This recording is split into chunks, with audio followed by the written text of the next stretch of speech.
An outdoor basketball legend is back in 2025. I'm personally really excited about these. Some people may not be, but bro, they're awesome.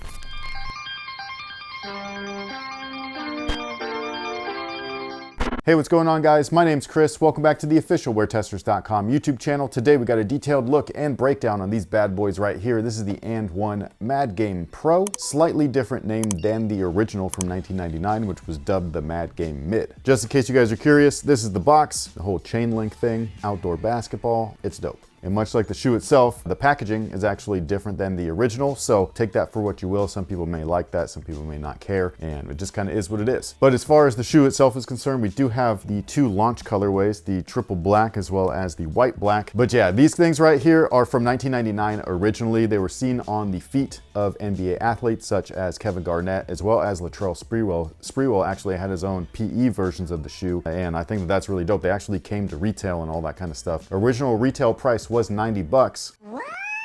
And the 2025 retro release is 110 bucks. So not too big of a jump between the two different versions despite the long time in between releases. Now I will say that the shoe, when looking at it, is a very close recreation of the original minus one major change. And we will talk about that along the upper. But first, we're actually going to talk about the outsole. The outsole right here actually almost looks unchanged. It's pretty interesting. It's, I think, really cool because this is one of those things where patterns you can replicate pretty easily, even though like the shoe brands oftentimes makes it look like it's harder than it usually is, but you can replicate patterns along the upper quite simply. But something like this, where you actually need tooling molds to be made, everything is digital, it's all a ton of math, measurements, and so on and so forth. Everything's very precise. Recreating tooling is not quite as easy as the rest of the shoe. So when I see something like this and it looks damn near like the original, I'm always like really impressed by it. I think it's really cool. As far as the pattern itself is concerned, you've got a little bit of herringbone on there. The rest of it is just simply designs. The rubber itself feels really good, at least on my hardwood floor. However, this was an outdoor staple as far as an overall brand is concerned. And so I think that's what they were really going towards, despite them having been worn in the NBA and stuff. But during that time, you really wanted athletes to wear your product, because if they didn't, people weren't interested. Nowadays, it's a little bit different. While you still get more interest in product, if an athlete wears it, it's not necessarily needed. But yeah, even when we're looking all the way at this midfoot section, where I don't know if this is just supposed to be screen mesh or if it's supposed to replicate the chain link fences that are typically surrounding outdoor courts. All I know is that it looks just like what I remember. So this is sick, man. I really like it. One major difference though is right here at the heel. You can see the foam poking through, and it actually has Mad Game inscribed into it, which is the model name, so that makes sense. But originally it used to say Harmonics, and that was the original cushioning source that was in this model. That's no longer in here, so I think that that's an interesting move. What they've got now is just EVA. It does feel very comfortable, so that's the main source of cushion. The heel is the main source of cushion, especially when we're just talking about the overall midsole, but it is caged in this TPU plastic chassis right there, so not a ton of compression, at least from the sides. But again, this little hole that's cored out right there and the divot, fairly similar to running shoes, does allow for some compression right underneath that main strike zone of the heel. So yeah, they're not the most plush shoe, but they're actually really comfortable despite that. I do find it funny though that the original box actually said on there stability and cushioning. So yeah, whereas this guy right here, a lot of court feel, especially in the forefoot. The forefoot section of the midsole is actually really interesting. It kind of reminds me of shoes like the Air Jordan 17, which are, you know, from that time, where the rear is actually exposed, but the forefoot is double lasted. So again, we've been talking about this actually a lot lately with the hard ends and things like that. But basically, double lasting of the midsole means that the midsole is housed within the upper. It's supposed to give you a closer one-to-one fit. It's essentially supposed to aid in lockdown. And in the Harden Volume 9, our most recent version or most recent video of those, I had said that some materials work better than others. This right here is a great setup for it. The materials used here are all leather. They conform to your foot really well. The setup within the upper is a little bit different than the original, so maybe it won't be as supportive as the original, but I think it's a little bit more functional at the same time. But yeah, basically most of the cushion is in the back, and even then it's pretty minimal. The forefoot, definitely court feel, so if you like that, then you're gonna love these. I personally think they feel really good. I always say that if you have a minimal cushion setup like EVA, the lower to the floor you are, the better. It gives you more of a natural feel instead of like feeling like you're attached to a 2x4 and just clunking around. I also love that the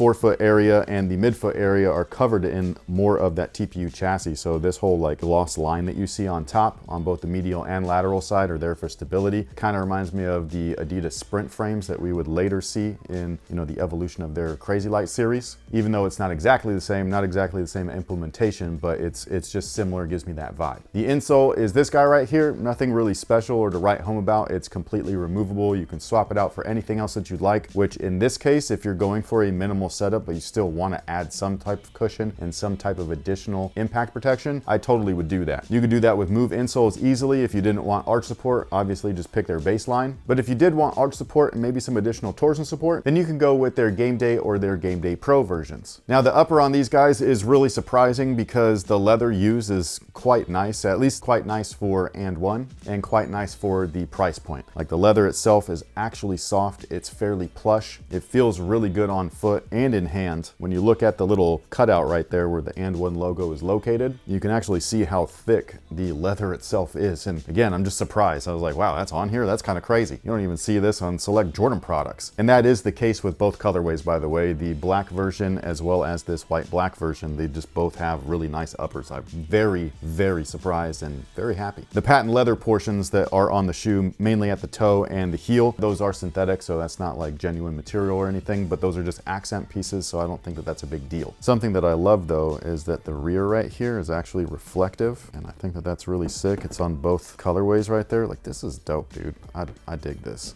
I dig this quite a bit. And then the main change that they've done that a lot of people are talking about, at least a lot of people that are fans of the original, is right here at the lacing setup. So the original version featured a compression material bridging the gap between the two upper panels. This new version though is different. We got a whole zipper system on there, and you guys already know that I love this. This is sick. It does still hide, you know, the laces and stuff like that. Again, some people are not gonna like this change. I personally think that it's better, but a lot of people are not gonna agree with me, and that's okay. Inside that area though is a really interesting lacing system. It's not a standard eye stay where, you know, just holes are punched through that upper section where you cinch everything closed. It's actually like a really interesting setup where there's little metal pieces, and those things are attached to nylon lace loops, which go down into the footbed area. So just a really interesting setup. I think that it's quite cool. I do wonder about pressure from those little metal pieces, like maybe resting on your foot, but I do think that the tongue will actually alleviate that because it actually wraps down quite a bit. So it goes past those little metal pieces. So I don't think that we'll have any issues with that, but it's always a possibility depending on how tight you make your shoes. Obviously we got AND1 branding at the tongue as well as the heel. This is something where a lot of this new generation and even a lot of people my age are going to be looking at these and making jokes and Walmart jokes and all, you know, stupid like that. But people that really remember things from back in the day, AND1 had a chokehold on the sneaker industry for a hot minute, and it all revolved around street ball. So it was one of those things where you just kind of had to have been there and really acknowledge the truth of the past and not try to rewrite history with all of their, I would say, their recent events of, you know, distributing in Walmart and things like that. But yeah, back in the day, these were hot. Now, as far as sizing is concerned, they do fit true to size. I really like the way that this whole shoe looks and feels and fits on feet. I just think it's perfect for my personal foot shape. True to size is what I would recommend for most. If you're a wide footer, you may want to consider going up half a size. However, if these are available in select stores, which I'm not exactly sure if they are, I had to get these on and1.com, but if they are in stores, try them on first just to be sure. Otherwise, true to size for most is what I would recommend. And with all of that being said, what is today's question of the day? Because apparently it's weird if I say if we got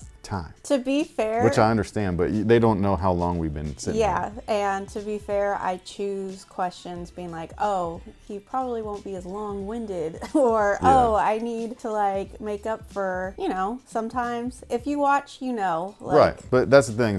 Most videos though, I'm here for minimum, just for one shoe, 30 minutes, and we review a lot of shoes. Yeah. So that's a lot of talking. Anyways, proceed. If you were in a video game, which game would it be and why?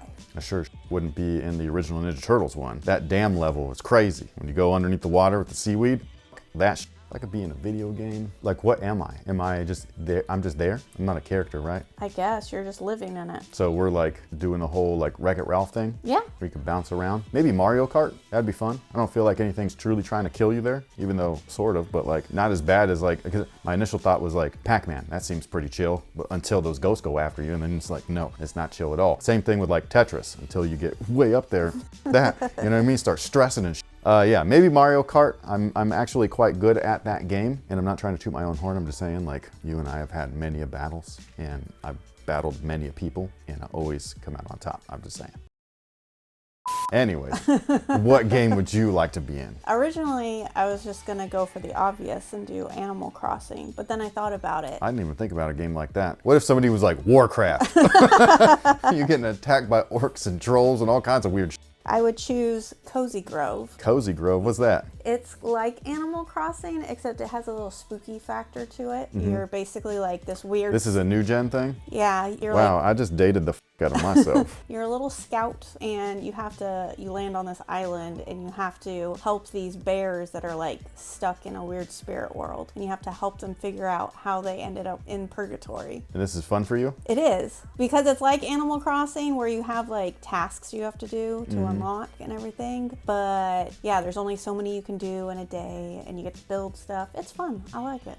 And it has the cute little spookiness to it. Cute spookiness, not like, what's that show that was a video game first? The Last of Us? It's not The Last of Us. Oh, that, like if anybody picks Resident Evil, I question you. I guess if it was a modern game, couldn't I just pick like the PS4, PS5 version of Spider-Man? You're just in New York. Yeah, I mean, I guess. It's not anything crazy. Well, I mean, obviously crazy happens, but not to you, except for in that first game. That was some crazy shit. That game was great. But what about you guys? If you could pick one video game to live in, what would it be and why? And on top of all of that, what do you think about the Mad game coming back? Do you think that it's a classic that you really want to grab again? Or is it something where you're like, nah, there's too many changes, I'm not even interested anymore? Or do you not even remember these? And so you're just like, who cares? Either way, sound off below and let us know. Thank you so much for watching. Thanks for all the support. We will catch you guys on the next one. So until then, y'all have a good one.